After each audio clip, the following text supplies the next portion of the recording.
I'm Kim Reynolds, Governor of the great state of Iowa. Like you, I just watched the President's address. I listened as the governor of our state, as a mom and a grandmother of 11 who's worried our country is on the wrong track. We're now 1 year into his presidency, and instead of moving America forward, it feels like President Biden and his party have sent us back in time to the late 70s and early 80s, when runaway inflation was hammering families, a violent crime wave was crashing our cities, and the Soviet Army was trying to redraw the world map. Even before taking the oath of office, the president told us that he wanted to, quote, make America respected around the world again, and to unite us here at home. He's failed on both fronts. The disastrous Afghanistan withdrawal did more than cost American lives. It betrayed our allies and emboldened our enemies. North Korea is testing missiles again at an alarming rate. The Speaker of the House recently warned our Olympic athletes not to speak out against China. And now Russia has launched an unprovoked, full-scale military invasion of Ukraine, an attack on democracy, freedom, and the rule of law. Now all Americans must stand united in solidarity with the brave people of Ukraine as they courageously defend their country against Putin's tyranny as they fight for their freedom. But we shouldn't ignore what happened in the run-up to Putin's invasion, waiving sanctions on Russian pipelines while eliminating oil production here at home, focusing on political correctness rather than military readiness, reacting to world events instead of driving them. Weakness on the world stage has a cost, and the president's approach to foreign policy has consistently been too little, too late. It's time for America to once again project confidence. It's time to be decisive. It's time to lead. But we can't project strength abroad if we're weak at home. And that's what I want to discuss with you tonight. The President and Democrats in Congress have spent the last year either ignoring the issues facing Americans or making them worse. They were warned that spending trillions would lead to soaring inflation. They were told that their anti-energy policies would send gas prices to new heights, but they plowed ahead anyway, raising the price at the pump by 50% and pushing inflation to a 40-year high. 4 decades ago, when our nation was last reeling from inflation, I was a young working mom just starting out. My husband Kevin worked days while I watched our girls, and then we would literally switch. We would pass in the yard as he was coming home, and I was leaving to work evenings at the local grocery store. From across that checkout counter, I saw the pain of inflation on my neighbors' faces. I saw what happens when prices rise faster than wages. The Biden administration believes inflation is a, quote, high-class problem. I can tell you, it's an everybody problem. I saw moms and dads' paychecks buy them less and less. I watched working people choose which essentials to take home and which ones to leave behind. And now President Biden's decisions have a whole new generation feeling that same pain.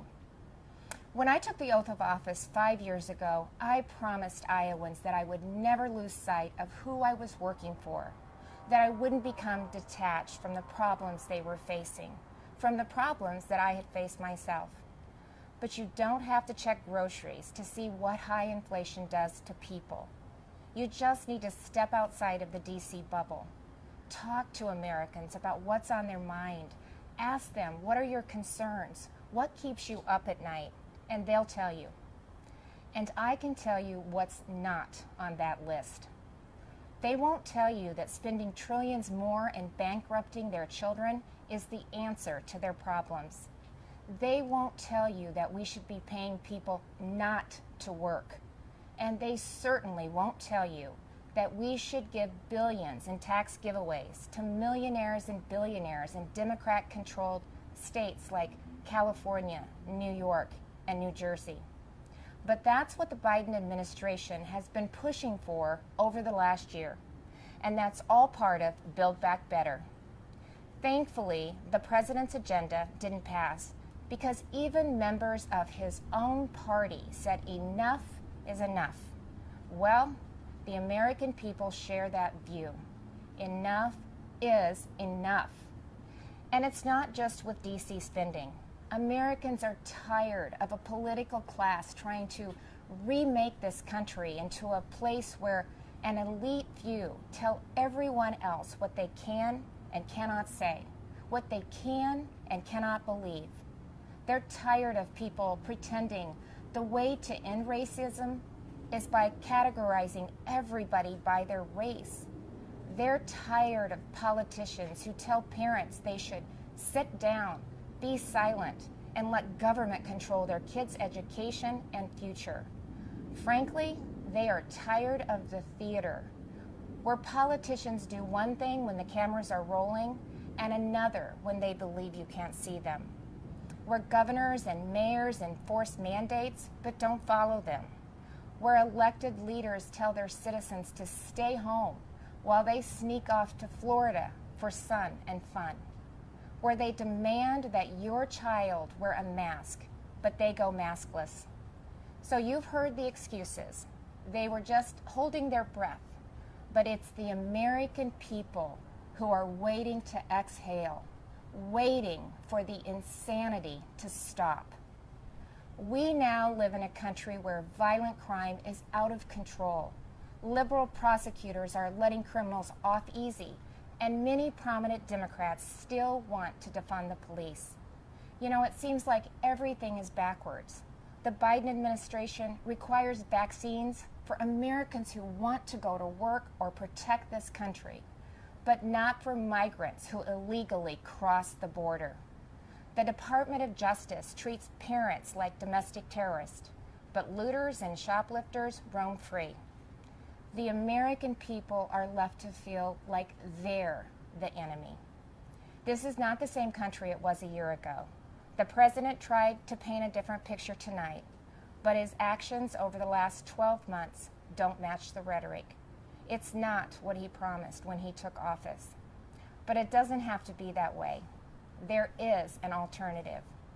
Across the nation, Republican governors and legislators are showing Americans what conservative leadership looks like, what it means to respect the people we serve, to hear them out, to stand up for them and walk alongside them. We know that our problems require bold action, but we also know that bold action doesn't have to mean government action. It's Americans making their own decisions for their own families and future. Republican governors face the same COVID-19 virus head-on.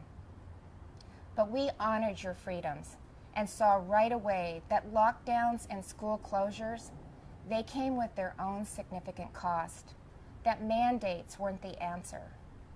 And we actually listened to the science, especially with kids in masks and kids in schools. What happened and is still happening to our children over the last 2 years is unconscionable. Learning loss, isolation, anxiety, depression. In so many states, our kids have been left behind, and so many will never catch up.